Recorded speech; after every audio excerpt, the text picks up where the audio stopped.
because it's an eternal problem, right? The eternal problem is, how do you deal with tragedy and malevolence? And you can say, well, I'm not prepared. It's like, yeah, fair enough. Unsurprising, especially if you were overprotected as a child.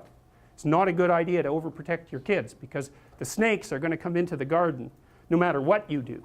And so then you, instead of trying to keep the damn snakes away, what you do is you arm your child with something that can help them chop them into pieces and make the world out of them.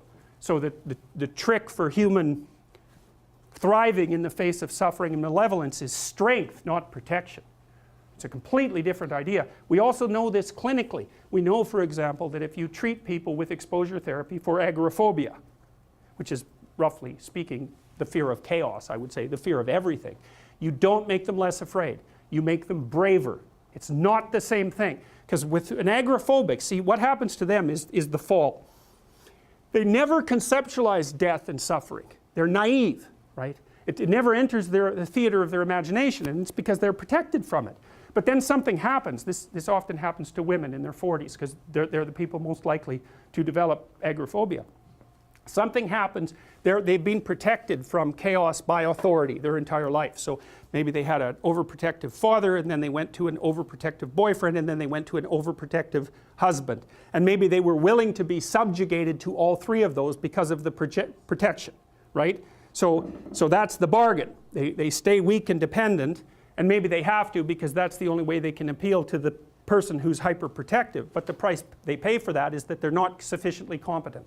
And then something happens in their life, often in their 40s, they develop heart palpitations, maybe as a consequence of menopause. Their heart starts to beat erratically, and they think, oh no, death. It's like, well, who are you going to talk to about that?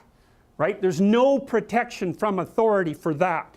Or maybe their friend gets divorced, or maybe their sister dies, or something like that. It brings up the specter of mortality, and maybe the specter of malevolence and mortality, and it brings it up in a way that authority, recourse to authority, cannot solve.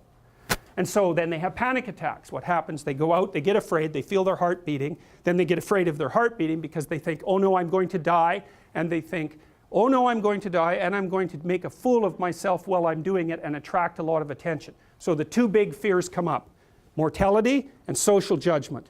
And then they have a panic attack. It's like fight or flight's gone out of control. Very, very unpleasant. Then they start to avoid the places they've had a panic attack. Then they end up not being able to go anywhere. So then Tiamat has come back, right? A huge monster, a little victim. And so what do you do with them? Well, there's no saying, no, there's no Tiamat. That's done, right? Their naivety is over.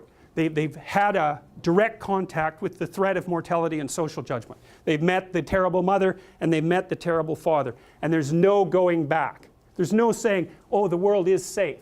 It's not safe. Not at all. It's not safe. The fact that you think it's safe means that you were living in an unconscious bubble that was sort of provided to you by your culture. It's a gift. And now that's been shattered. And so now what do you do? Well, the answer is you retreat until you're in your house and there's nowhere you can go. You're the ultimate frozen rabbit, right? And your life is hell because you can't function. The alternative is, let's take apart the things you're afraid of. Let's expose you to them, carefully and programmatically. And then you'll learn that you're actually tougher than you think.